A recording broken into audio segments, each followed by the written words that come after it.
예, 안녕하십니까.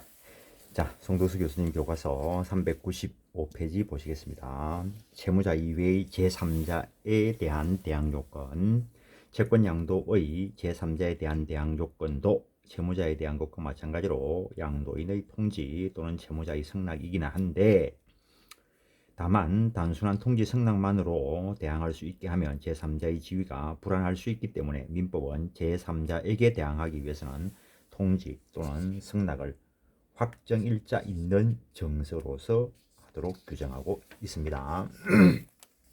396페이지 확정일자, 여기서 확정일자는 정서에 대하여 그 작성한 일자에 관한 완전한 증거가 될 수 있는 것으로 법률상 인정되는 일자를 말하며 당사자가 후에 변경하는 것이 불가능한 확정된 일자를 가리킨다는 겁니다.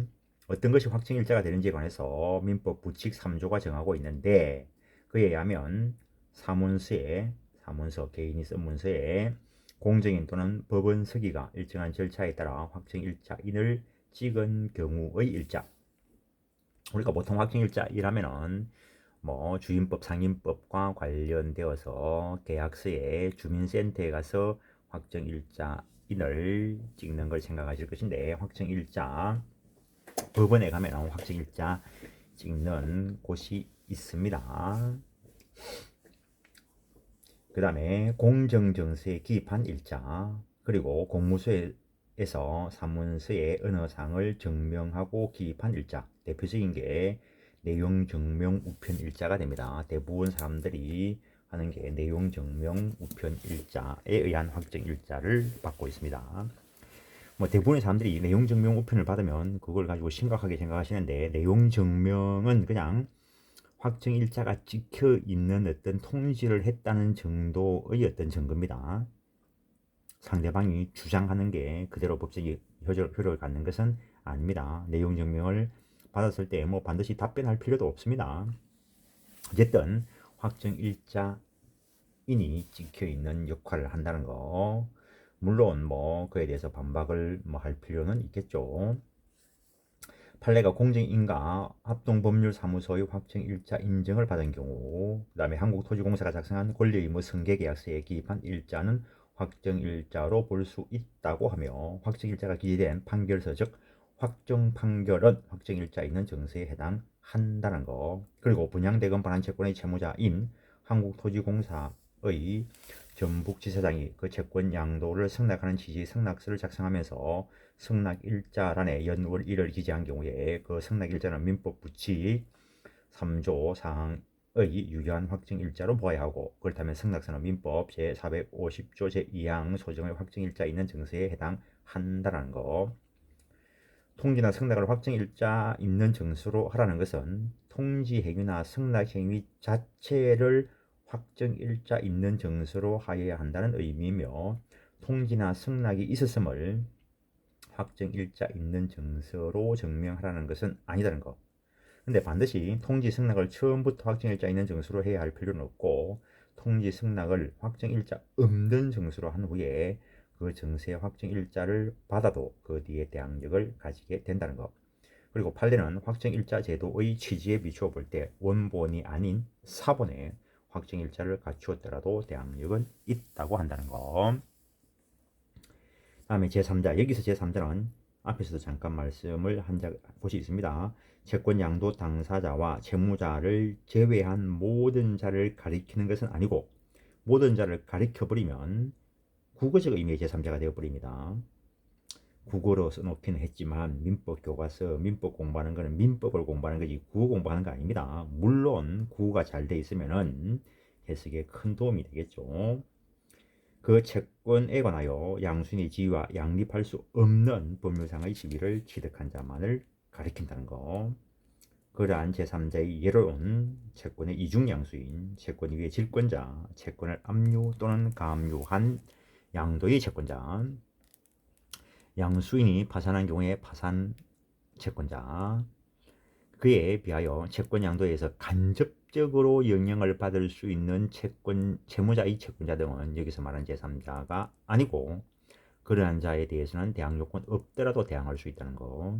그리고 판례는 선순위의 근저당권부 채권을 양수한 채권자보다 후순위의 근저당권자는 채권 양도 대항 요건을 갖추지 아니한 경우 대항할 수 없는 제3자에 포함되지 않는다. 즉 여기서의 제3자 아니라는 거죠. 뭐 양립 불가능한 위치가 아니니까 대항한다는 것의 의미, 채권 양도를 가지고 제3자에게 대항한다는 것은 동일한 채권에 관하여 양립할 수 없는 법률상 지위를 취득한 자 사이에서 우열을 정하는 것이라는 것. 그리하여 제3자가 이중양수인이라면 이 대항 요건에 의해서 양수인과 이중양수인 가운데 누가 채권을 배타적으로 취득하게 되는지 결정되게 된다는 겁니다.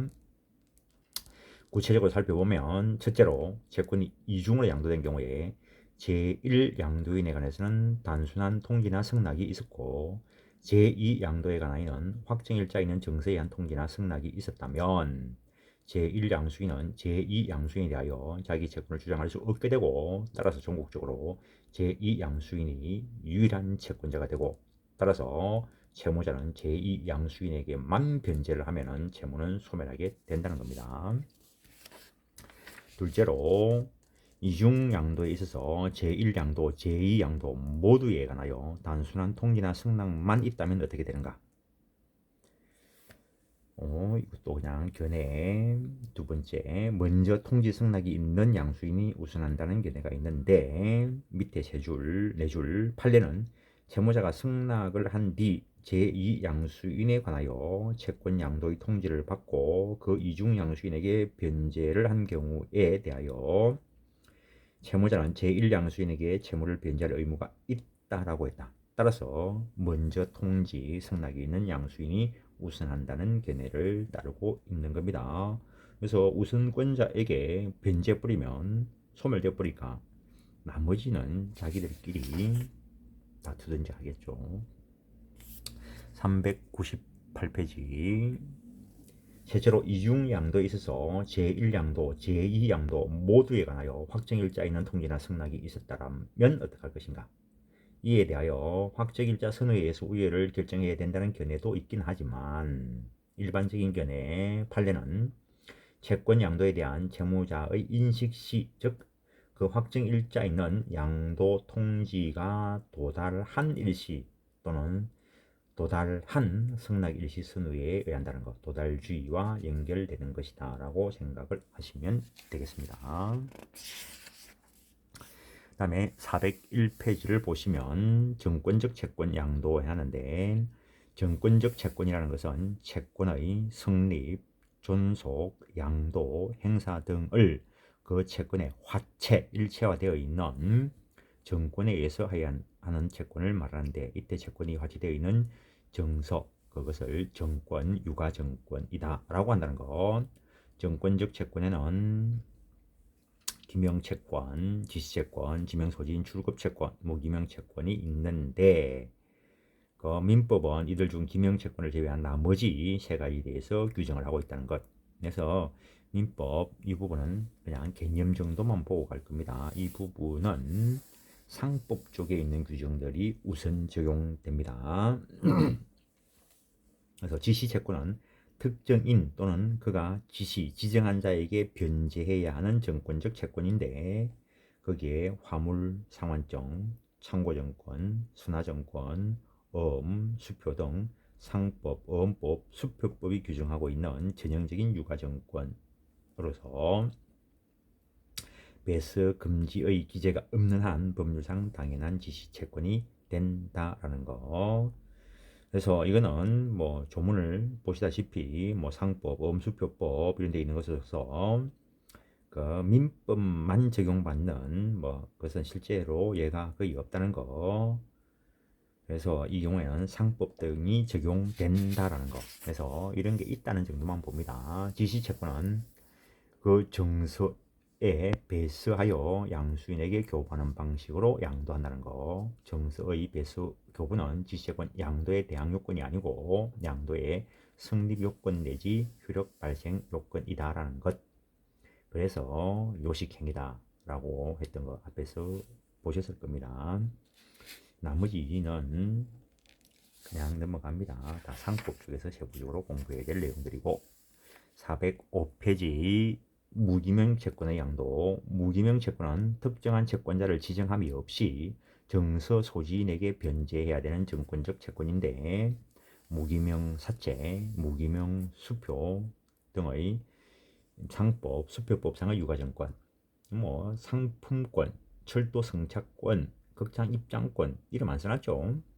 표만 가지고 있으면 되는 거죠. 가지고 들어가면 되는 거고 주고 시중은행의 양도성 예금 증서를 들 수 있다. 무기명 채권 양도는 증서를 교부하는 방식으로 행한다.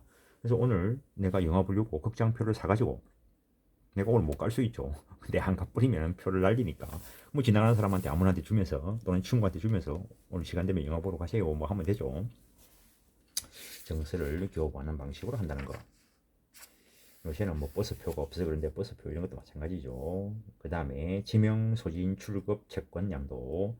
지명소지인 출급 채권은 특정인 또는 정서의 정당한 소유인에게 변제하여야 하는 정권적 채권으로서 이거 역시 무기명 채권과 마찬가지라는 거. 면책정서, 면책정서 이거는 정권이라고 안 하고 정서라고 해놨죠. 일단 면책정권 이렇게 이야기하는데 면책정서란 정서, 정권의 소지인에게 변제하면 비록 그자가 진정한 채권자가 아닌 경우에도 채무자가 선의인 한 면책되는 정권을 만드는 거. 출도 여객의 수화물 상환증, 호텔의 휴대품 예치증, 이것은 단순한 자격증서이고 유가증권은 아니다는 거. 그래서 거기까지 해서 채권 양도와 관련된 내용을 보신 거고, 그다음에 채무 인수 바로 보시겠습니다. 채권 양도는 채권을 이전하는 거고, 채무 인수는 채무를 이전하는 거죠. 채무 인수는 채무를 동일성을 유지하면서 인수인에게 이전시키는 계약이라는 거. 이것도 동일성이 유지된다는 거. 이러한 채무 인수가 있으면 종래의 채무자는 채무를 면하게 되고 인수인이 새로운 채무자가 된다는 것. 채무자가 탁 바뀌어버리는 거죠. 근데 경계의 경우에도 채무자를 변경시키는 경계가 있는데 경계의 경우에는 동일성이 유지가 안 됩니다. 그런데 채무 인수의 경우에는 동일성이 유지된다는 거. 이와 같은 채무 인수는 병존적 채무 인수와는 구별하여 면책적 채무 인수라고 한다는 것. 채무 인수의 경우에는 채무가 동일성을 유지하면서 인수인에게 이전된다는 점에서 채무자 변경에 의한 경계 동일성이 이거는 상실되기 때문에 구별된다는 것. 채무 이전은 법률 규정에 의해서도 이전될 수 있는데 뭐 상속에 의해서 이전될 수도 있고 주택임대차 보호법상 임차권 승계 이런 것도 있습니다. 근데 계약에 따른 채무 인수에 의한 때가 많다는 것. 채무는 급부 의무이고 따라서 채무자가 변경되면 의무의 질이 달라지게 된다. 따라서 채권 양도와 달리 채무 인수는 인정하기 쉽지는 않은데 그렇지만 계약에 의한 채무 이전도 인정해야 할 사회적 필요성이 있기 때문에 민법은 채권자의 관여하에 채무 인수를 할 수 있도록 규정하고 있다는 거. 채무 인수의 법적 성질은 채무 인수의 종류에 따라 다르게 되는데 세 가지 방법으로 나눠지는데 채권자, 채무자, 인수인 3명 계약이 하는 경우도 있고 채권자와 인수인이 당사자가 되는 경우도 있고 채무자와 인수인이 당사자가 되는 경우가 있는데 이 중에서 앞에 두 가지 채권자가 들어가는 거, 채권자가 들어가는 채무인수는 채권행위와 준물권행위의 성질을 가진다는 것. 그래서 이것도 처분권이 있어야 되겠죠. 그에 비해서 채권자가 안 들어가는 채무자와 인수인이 당사자인 채무인수는 일단 채권행위로서의 성질을 가지는다는 것. 근데 채권자의 승낙이 있으면 준물권행위로 된다는 거. 어쨌든 인수 자체는 낙성 분료식 계약이라는 것. 채무인수의 요건, 채무에 관한 요건. 채무가 있어야 되겠죠. 채무가 있어야 뭐 인수할 게 있든가 말든지 하지. 채무인수가 되려면 먼저 채무가 유효하게 존재해야 된다는 것. 채무가 유효하게 존재하는 한 그것이 자연 채무이거나 책임 없는 채무라도 무방하고 장래의 채무라도 상관없다. 뭐 다음 달에 이자 못 내는데 그 이자 너가 좀 대신 좀 내라 뭐 하겠죠. 근데 물론 그 공짜로 내라 하진 않겠죠. 다른 어떤 거래가 있을 수 있겠죠. 그래서 민법은 평면적으로 보면 안 됩니다. 옛날에 어떤 분이 그런 말씀을 하시던데, 민법 교과서는 한 줄 뒤에 그 한 행 뒤에 숨어 있는 내용이 너무 많다고. 당연하죠. 채무의 이전 가능성, 채무가 인수가 되면 이전할 수 있는 것이 된다. 당연하죠. 채무 가운데 성질상 이전할 수 없는 것도 있다.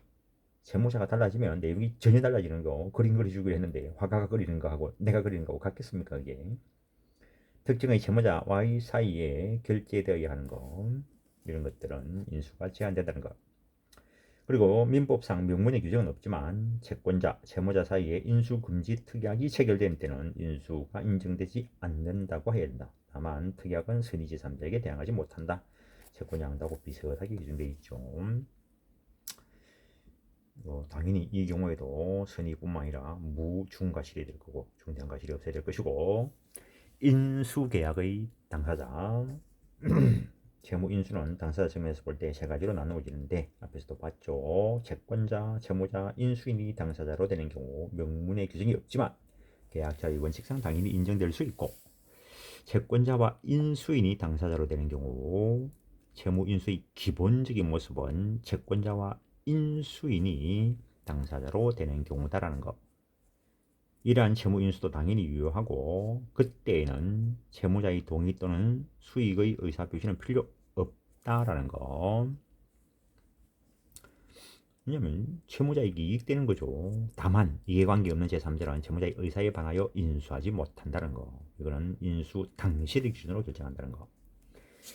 그 다음 채무자와 인수인이 당사자로 되는 경우 채무인수는 채무자와 인수인 사이의 계약으로 할 수 있는데, 그러나 이러한 채무인수는 채권자의 승낙이 있어야 효력이 생긴다는 것. 세 줄 내려오시면, 그리고 채권자의 승낙이 없는 경우에는 채무자와 인수인 사이에 면책적 채무인수 약정을 했다 하더라도 이거는 채무인수가 아니고 이행인수로서의 효력이 있다는 것. 따라서 채무자는 채무를 면하지 못한다는 것. 이행만 인수가 될 수 있다는 것. 뒤에 가면 설명이 있습니다. 채권자의 승낙 또는 거절은 채무자나 인수인 가운데 누구에게 하여도 무방하다는 것. 한편 판례는 채권자의 승낙에 의해서 채무 인수의 효력이 생기는 경우 채권자가 승낙을 거절하면 소멸돼 버렸으니까 그 이후에 채권자가 다시 승낙한다 하더라도 채무 인수의 효력이 생기지 않는다는 것. 승낙은 명시적으로 뿐만 아니라 묵시적으로도 할 수 있다. 법에 특별한 어떤 제한이 없으면 의사표시는 명시적이든 묵시적이든 상관없습니다. 물론 이때 이 승낙은 관념의 통지일 수 있는데, 그렇다 하더라도 의사표시가 이건이 주적용될 것이니까 일반적인 경우 명시적이든 묵시적이든 특별히 구별하지 않습니다. 채권자가 채무인수인에게 지급을 청구하는 것은 묵시적인 승낙에 해당한다는 것. 밑에 내려오시면, 한편 인수인이나 채무자는 상당한 기간을 정하여 승낙 여부의 확답을 최고할 수 있고, 만약 채권자가 기간 내에 확답을 발하지 아니한 때는 거절한 것으로 본다라고 되어 있다는 거. 발신주의가 규정되어 있는 것 중에 하나라는 것. 채무인수의 효과. 채무인수가 있으면 채무는 동일성을 유지하면서 채무자로부터 인수인에게 이전되고, 전 채무자는 이제 채무를 면하게 되고 인수인이 채무를 부담하게 되겠죠. 411페이지. 채무가 이전되는 시기는 채무인수가 준물권 행위로서 효력을 발생하는 때이다. 따라서 원칙적으로 채무인수 계약을 체결하는 때에 이전된다. 다만 채무인수가 채무자와 인수인 사이의 계약에 의해서 이루어진 경우에는 채권자의 승낙이 있는 때에 준물권 행위로서 효력이 발생하므로 그 승낙이 있는 때에 채무가 이전된다고 해야 된다는 것. 그런데 채권자의 이 승낙은 다른 의사표시가 없으면 채무인수를 한 때에, 즉 채무자와 인수인이 인수계약한 때까지 소급하여 효력이 생긴다. 즉 소급표를 인정하고 있다는 것. 그러나 이 소급표로 인해서 제3자의 권리를 해하지는 못한다는 것. 다음에 항변권 이전. 인수인은 전 채무자가 가지고 있던 항변으로 채권자에게 대항할 수 있다라는 거. 동일성을 유지하면서 그대로 넘어왔기 때문에 그렇죠. 그 결과 인수인은 채무의 성립, 존속 또는 이행을 저지 또는 배척하는 모든 사유를 주장할 수 있다는 것. 그러나 인수된 채무 발생 원인이 된 계약의 취소권, 해제권.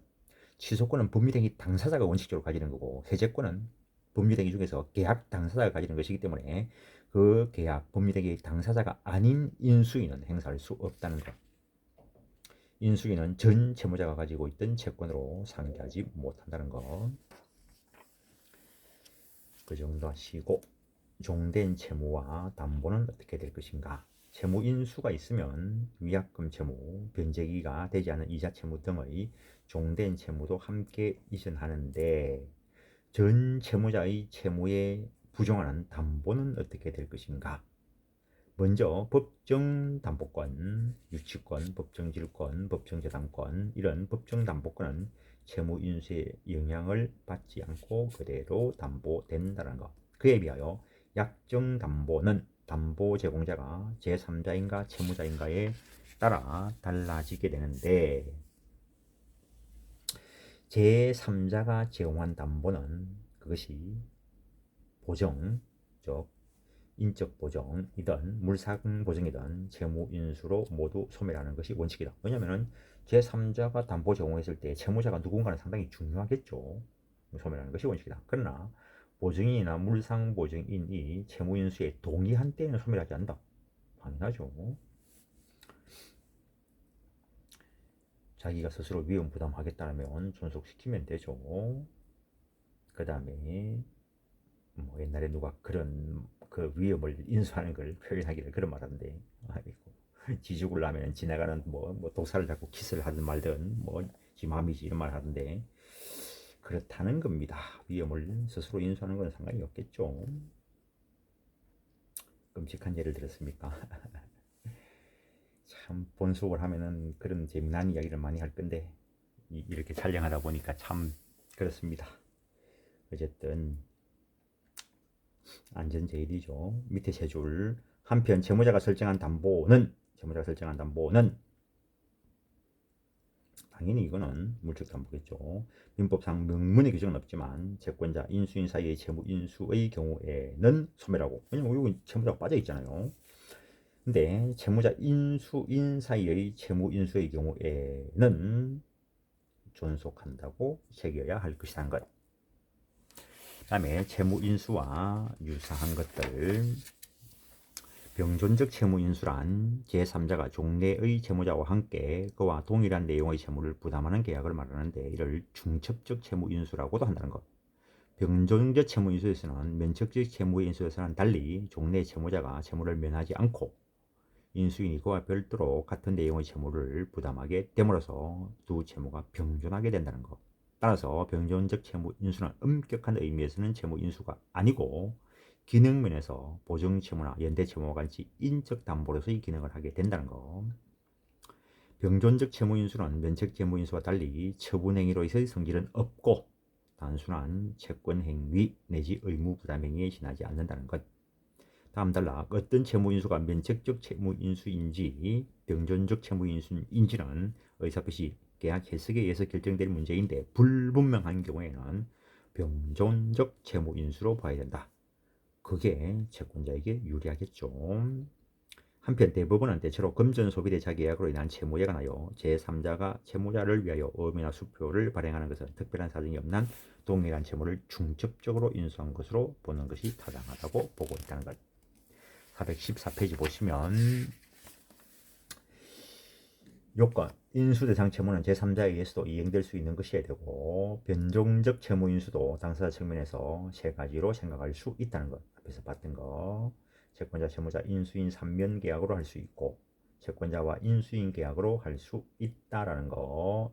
근데 이때 채무자의 의사에 반해서도 할 수 있는가와 관련되어서 채권자와 인수인 사이의 계약을 하는데, 이 병존적 채무 인수는 채무자에게 유리한 것이죠. 그래서 채무자의 의사에 반해서 할 수 있다고 보는 것이 다수설과 판례라는 것.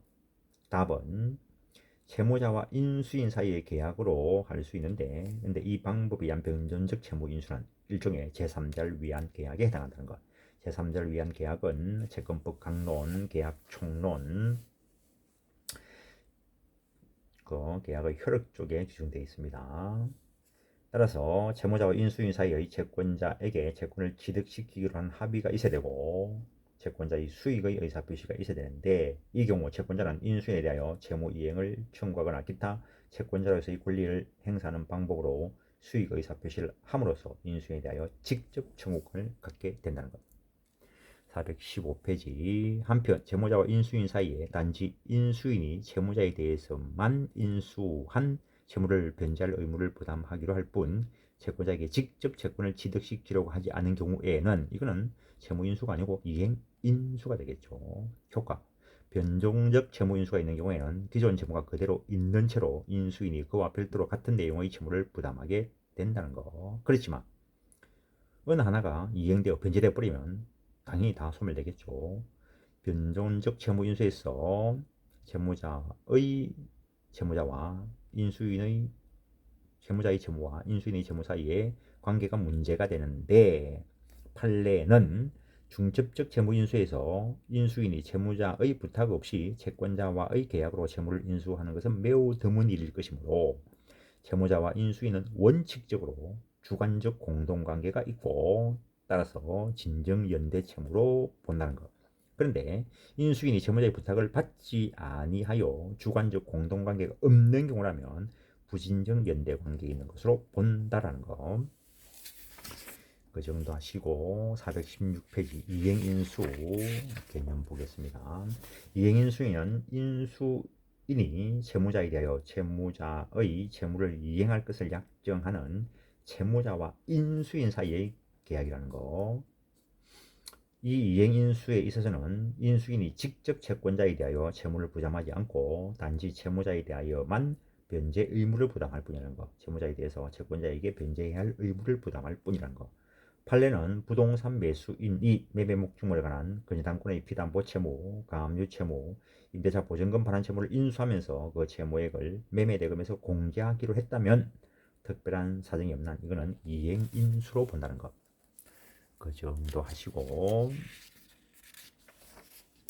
계약인수 보겠습니다. 계약인수는 계약 당사자의 지위를 승계하는 계약이라는 거. 따라서 이러한 계약인수가 있으면 종래 계약 당사자 일방이 가지고 있던 권리 의무가 모두 그대로 인수인에게 승계된다는 거. 계약인수인에게 승계된다는 거. 계약인수는 본래 계약 당사자와 양수인 3면 계약으로 할 수 있으면 물론이고 인적 요소가 문제되지 않는 계약의 경우에는 양도인, 양수인 합의와 남은 당사자 동의 또는 승낙에 의해서도 할 수 있다는 것. 계약 인수가 있으면 인수인이 계약 당사자의 지위를 승계한다는 거. 이건 계약 당사자 지위를 인수하는 거. 그리하여 그 계약에서 이미 발생한 채권 채무뿐만 아니라 장래에 발생한 채권 채무도 이전하고 이거는 계약 당사자가 되었으니까 계약상의 취소권 해제권도 이전된다는 거. 그리고 양도인은 계약 관계에서 완전히 벗어나게 된다는 것. 다음에 419페이지 계약 가입. 계약 가입은 종래에 당사자가 계약 관계에서 벗어나지 않고 가입자와 더불어 계약 당사자의 지위를 가지는 것인데 이를 병존적 계약 인수라고 표현할 수 있다라는 것. 판례는 계약 자유 내지 사적 자체의 원칙상 당연히 인정된다고 봅니다. 그래서 이번 시간은 여기까지 하겠습니다. 예, 수고하셨습니다.